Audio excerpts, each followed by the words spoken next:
جب اس کی ذہنی کیفیت بہتر ہو جائے گی۔ رانیہ کی آنکھوں میں ایک لمحے کے لیے الجھن اور بے یقینی چھلکی۔ مجھے اب نکلنا ہوگا، آج رات لاج میں ایک میٹنگ ہے۔ میکس نے اپنی انگلیوں کو رگڑا اور کھڑا ہو گیا۔ اگر تم مصروف ہو تو آنے کی ضرورت نہیں۔ رانیہ نے سنا تو وہ بھی اسے رخصت کرنے کو اٹھی۔ یہ سب تمہاری پیش رفت پر ہے، میکس نے مسکراتے ہوئے کہا۔ میرے پاس تمہارے لیے ایک اور چیز ہے۔ اس بار اس نے ایک میموری کارڈ نکال کر ڈائننگ ٹیبل پر رکھا۔ اسے دیکھنا سب سمجھ جاؤ گی۔ مجھے باہر چھوڑنے کی ضرورت نہیں، میں جا رہا ہوں۔ رانیہ کی نظر ٹھٹک گئی۔ یہ کیا ہے؟ دیکھ لو، سب پتہ چل جائے گا۔ میکس نے ہاتھ ہلایا اور دروازہ بند کر کے چلا گیا۔ رانیہ نے فوراً لیپ ٹاپ اٹھایا اور میموری کارڈ لگایا۔ اس میں ایک ویڈیو موجود تھی۔ ہوٹل کے کمرے میں ملازم بیت الخلاء کا کموڈ اور فرش صاف کرنے کے لیے ایک ہی تولیہ استعمال کر رہا تھا۔ حتیٰ کہ کمبل، چادریں اور ڈوری کور کو بھی تبدیل نہیں کیا گیا تھا۔ ویڈیو میں واضح طور پر جنی ہوٹل کا لوگو تولیے اور کور پر نظر آ رہا تھا۔ میکس نے اس کے لیے پیٹرسن خاندان کے ہوٹل کی گندگی کھود نکالی تھی۔ اگر یہ خبر 5 ستارہ ہوٹل کے بارے میں پھیل گئی تو جینی ہوٹل کی ساکھ اور کاروبار کو فوری نقصان پہنچے گا۔ رانیہ نے میکس کو فون کیا۔ تمہیں یہ سب کیسے ملا؟ میرے اپنے ذرائع ہیں، تمہیں جاننے کی ضرورت نہیں۔ اصل بات یہ ہے کہ یہ تمہارے کام کی چیز ہے۔ میکس نے ہنستے ہوئے کہا، تمہاری فطرت کو میں جانتا ہوں۔ تم کبھی بھی ٹوبی کو یوں ہی تنگ کرتے رہنے نہیں دو گی۔ تم ضرور پلٹ کر وار کرو گی۔ شکریہ، رانیہ نے دھیمی آواز میں کہا۔ اگرچہ ابھی پیٹرسن فیملی پر سخت وار کرنے کا وقت نہیں آیا تھا، مگر اسے لگا کہ ٹوبی اور مونٹے کو سبق ضرور سکھانا چاہیے۔ اس میں کوئی بات نہیں۔ میکس نے کال کاٹ دی۔ اگلی صبح ناشتہ ختم کرنے کے بعد رانیہ کار لے کر محلے سے نکلی۔ اسی وقت سیکورٹی گارڈز نے اس کو روکا۔ مس واسی، ایک کوریئر نے آپ کے لیے پارسل چھوڑا ہے۔ رانیہ ایک لمحے کو حیران رہ گئی۔ اسے یاد آیا کہ اس نے حال ہی میں کوئی آن لائن چیز نہیں منگوائی تھی۔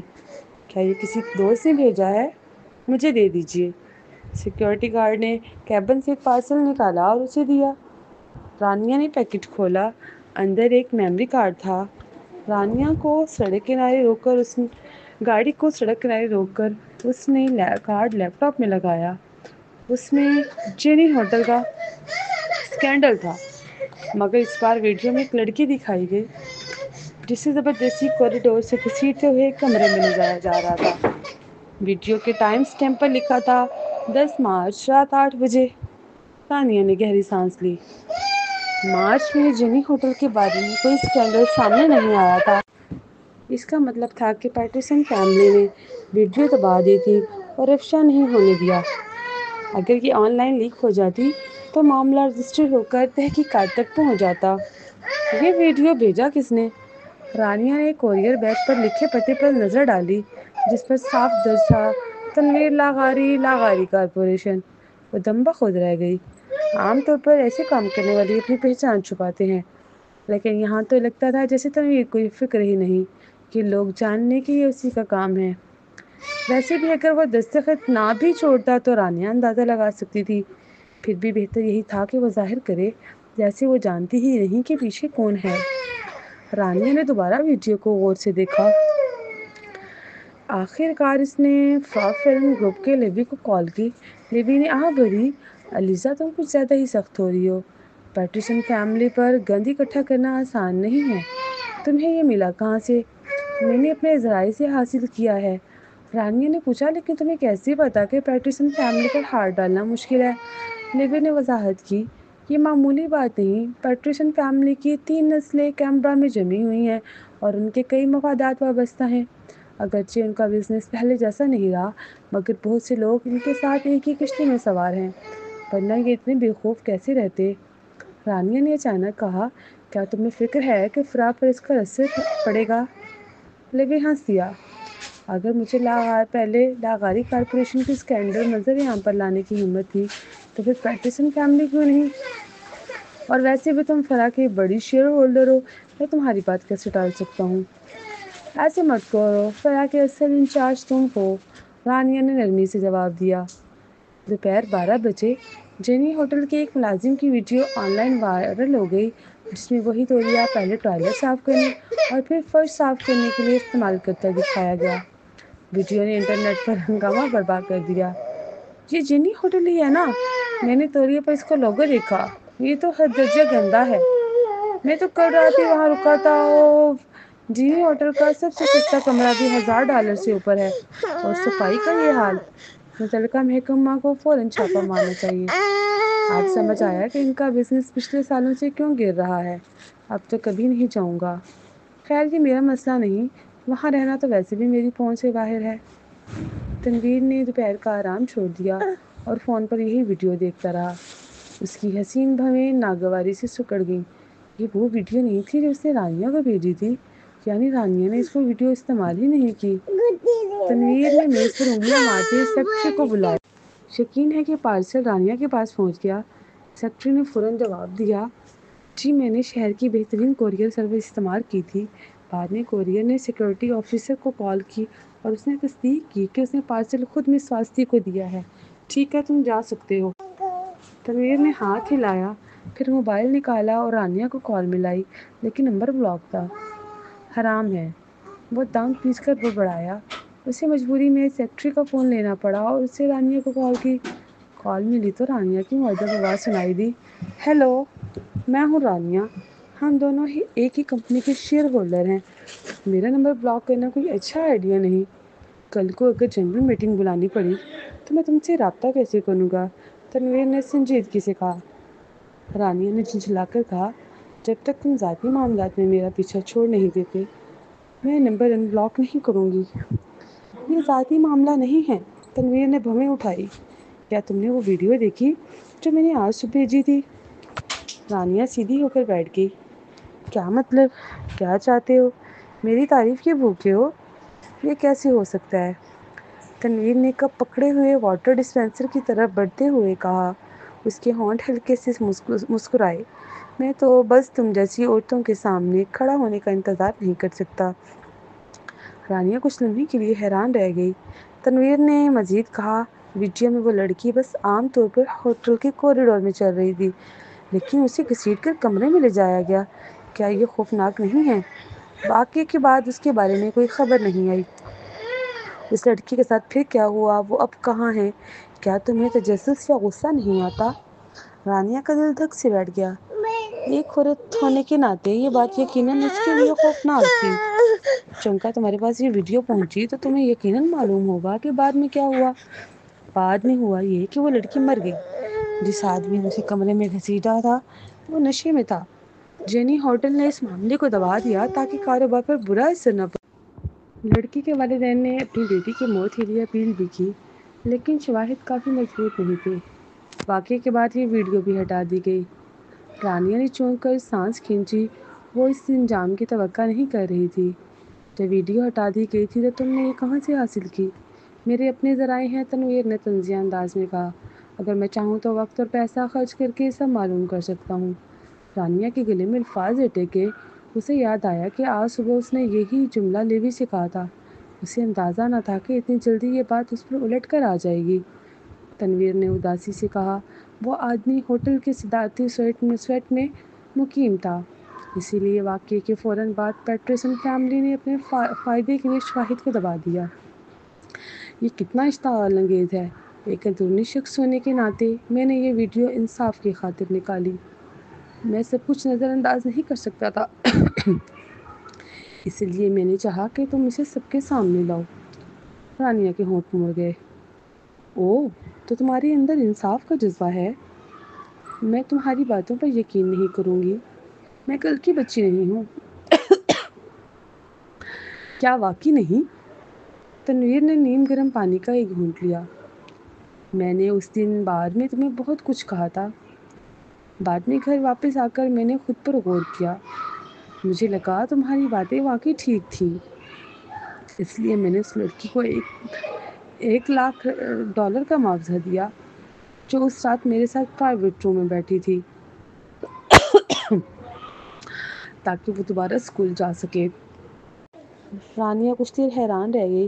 اسے سمجھ نہیں آئی کہ کیا جواب دے۔ اتنی خاموش کیوں ہو؟ تنویر نے مسکرا کر آہستگی سے پوچھا۔ رانیہ نے اپنی کٹ پٹی دبائی۔ کیا تمہارا دماغ خراب ہو گیا ہے؟ کیا یہ غلط ہے کہ میں نے خود پر غور کیا؟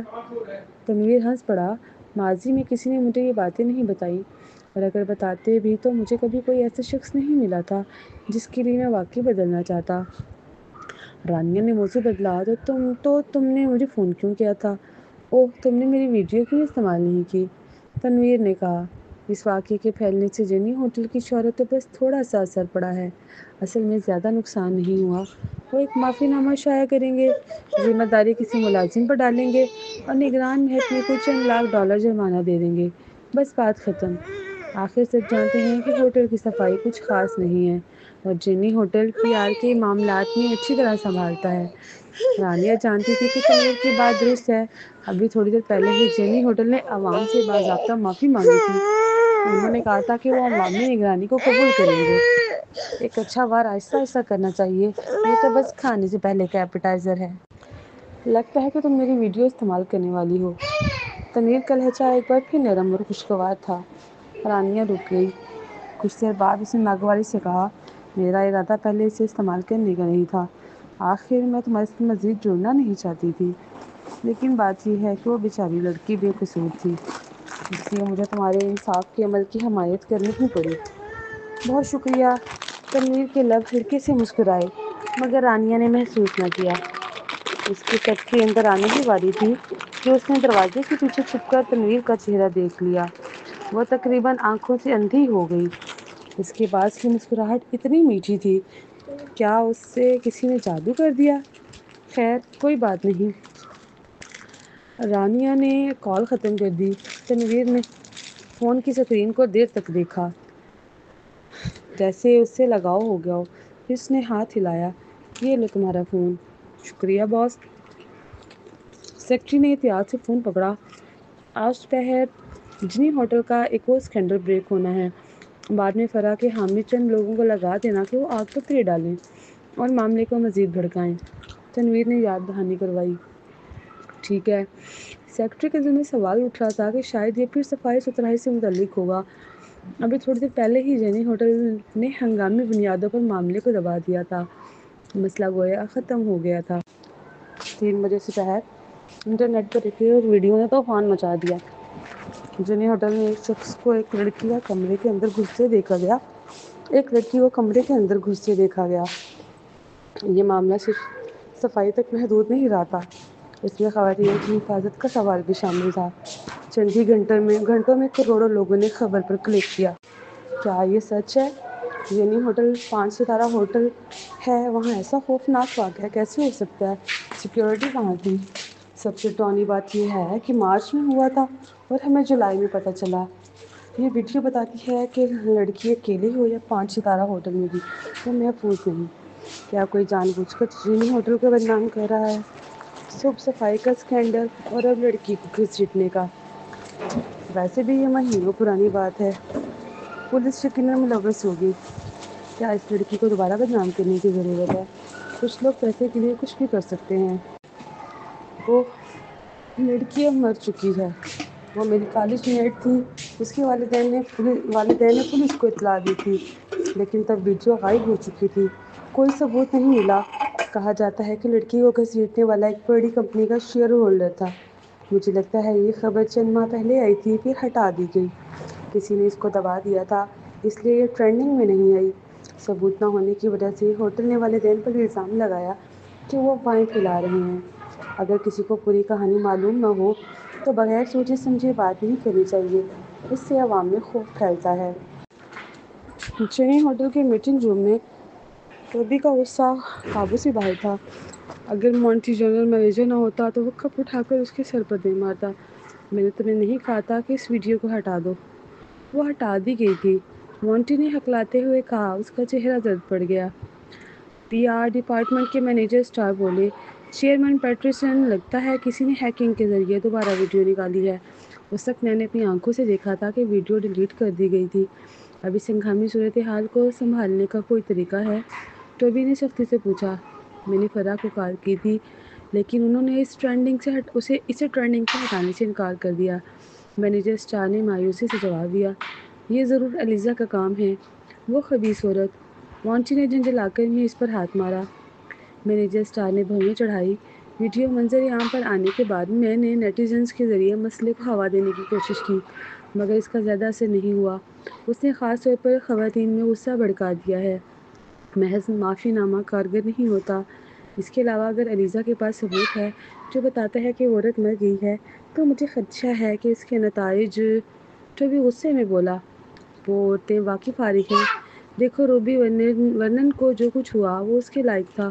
وہ رات دیر تک اتنے خوبصورت لباس میں ملبوس تھی، اس لیے ہکسلی ٹاڈ نے اسے کمرے میں گھسیٹنا بھی جائز تھا۔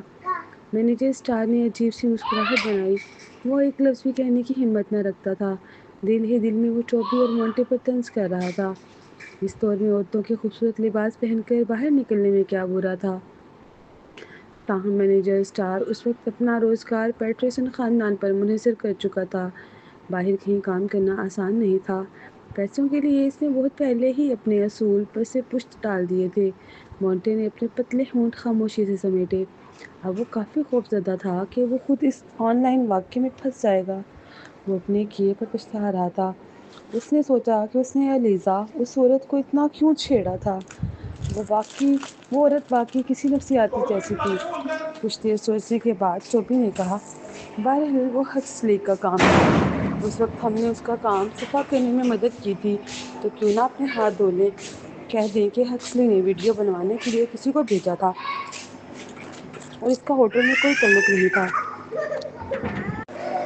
ہوٹل پولیس کے ساتھ تعاون کر رہا ہے، مگر اندرونی عملے کے ساتھ کچھ مسائل ہیں۔ پھر ہم کوئی ثوابدیدی متبادل نکال لیں گے۔ بس ہمیں یہ یقینی بنانا ہے کہ یہ ہوٹل سے منسلک نہ ہو۔ بالکل نہیں، مونٹی نے فوراً کہا۔ ابا کیا آپ میری نئی قائم کی ہوئی کمپنی کو بھلا بیٹھے ہیں؟ ہکسلی نے مجھے 10 سے زائد کلائنٹس متعارف کرائے ہیں۔ اگر یہ واقعہ بڑا اور ہکسلی وہ معاملات افشا کر دے تو میں یقیناً جیل جاؤں گا۔ یہ سن کر ٹوبی غصے میں پھٹ پڑا۔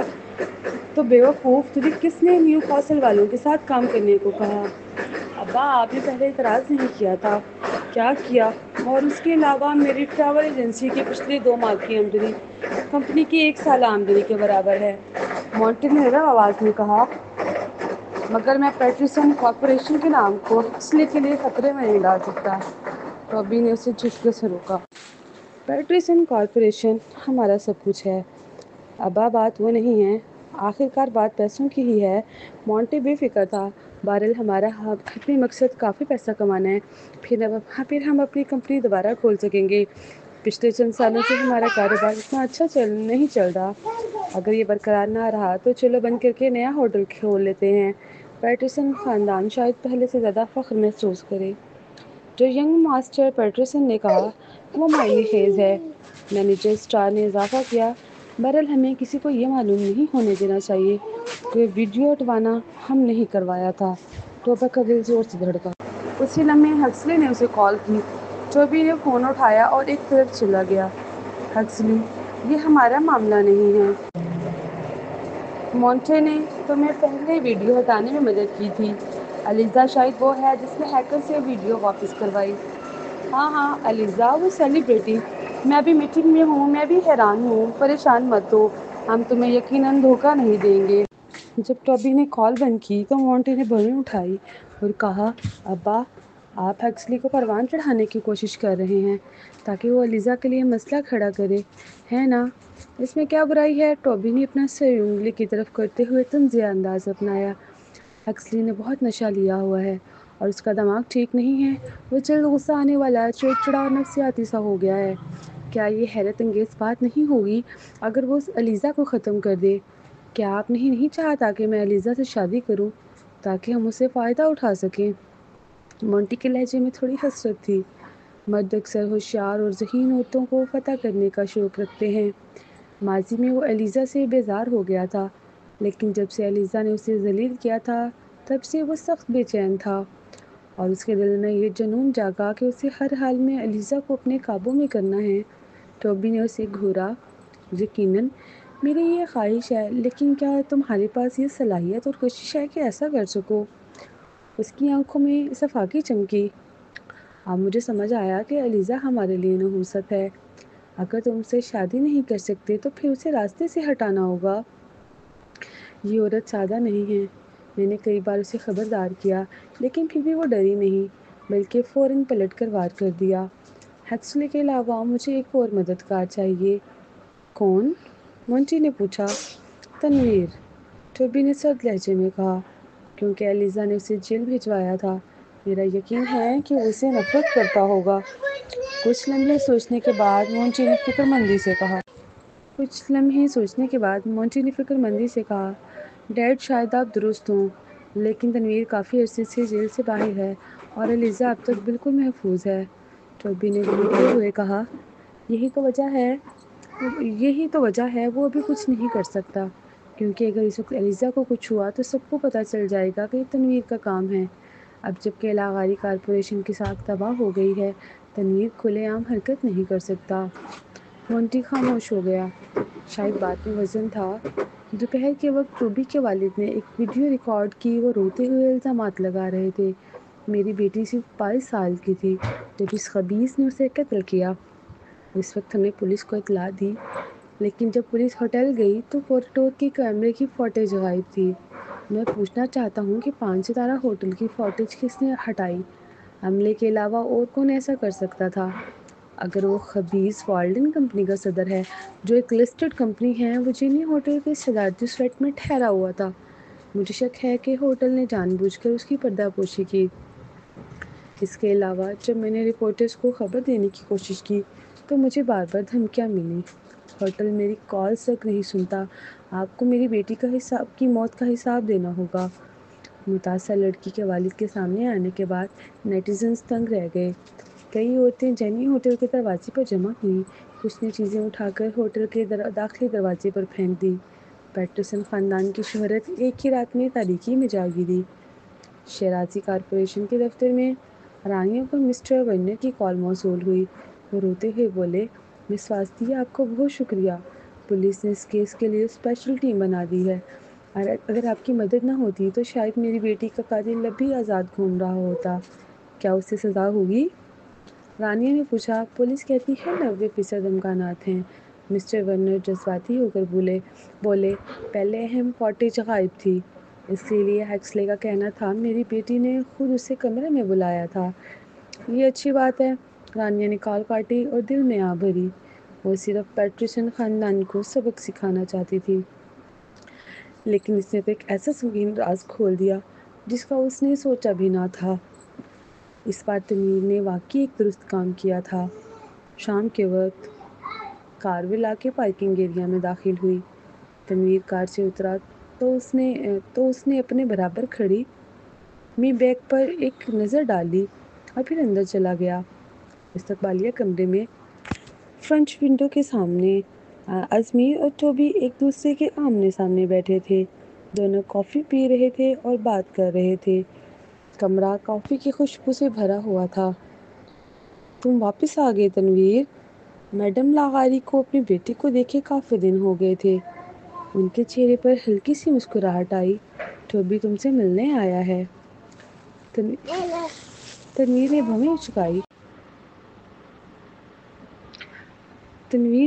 چکائی اور گہری آواز میں بولا، آپ نے اسے صرف اس لیے اندر آنے دیا کہ وہ مجھ سے ملنا چاہتا تھا؟ کیا آپ اور والد دونوں بوڑھے ہو گئے ہیں؟ آپ نے نہیں دیکھا کہ جینی ہوٹل کی خبریں کتنی سنگین ہیں؟